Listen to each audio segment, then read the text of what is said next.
Durante la filmación de Universidad 71-72 a mí me detuvieron.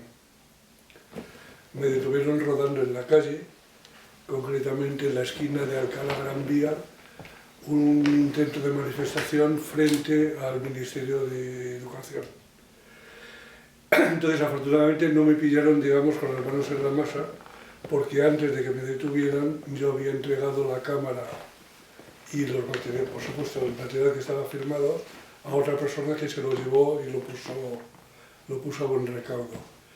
Entonces, durante esos 2 meses que estuve allí, conocí a un otro estudiante que estaba por un periodo más largo porque tenía un proceso y que era un poco como el factotum de la galería de presos, porque era el que nos recibía y nos ayudaba a instalarnos, bueno, nos facilitaba un poco la vida. Y ese tenía, no sé cómo había conseguido meter dentro de la cárcel, una cámara de fotos. Entonces con esa cámara se hicieron muchas fotos, un poco de la vida cotidiana de los presos políticos en Carabanchel, pues en las celdas, en los comedores, en los patios, un reportaje simplemente fotográfico sobre la vida de los presos. Entonces, con ese material se elaboró un documental de unos 12-15 minutos que se tituló Presos.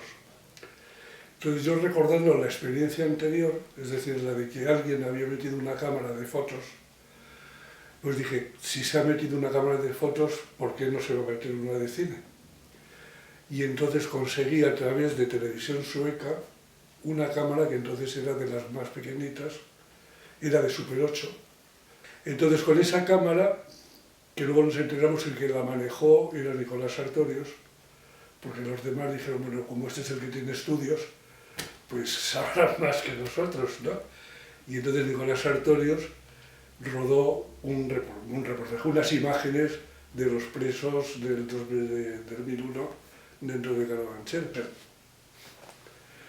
Entonces esas imágenes, en cuanto salieron de Carabanchel, fueron a Suecia, en Estocolmo se revelaron, se positivaron y tal, y se difundieron por todo el mundo. Es decir, la televisión sueca dijo, tenemos este material, y en intercambio, como fuera con otras televisiones, lo difundieron. Nosotros, por ilusos que fuéramos, pues éramos conscientes de que esas imágenes dentro de España podían tener una difusión muy limitada. Entonces lo que se intentaba era agitar la opinión pública internacional, porque entonces había movimientos fuertes de solidaridad con España y de la lucha contra el franquismo. La cárcel, indudablemente, es ya de por sí difícil, es compleja y naturalmente no es un lugar de recreo. Pero si tenemos en cuenta de que en nuestro país lo que existe es el fascismo, las condiciones de la cárcel todavía se complican, se agravan, es decir, que si en la calle hay dificultad, naturalmente en la cárcel el que más y el que menos puede figurarse que esto no se endulza, sino que por supuesto se complica.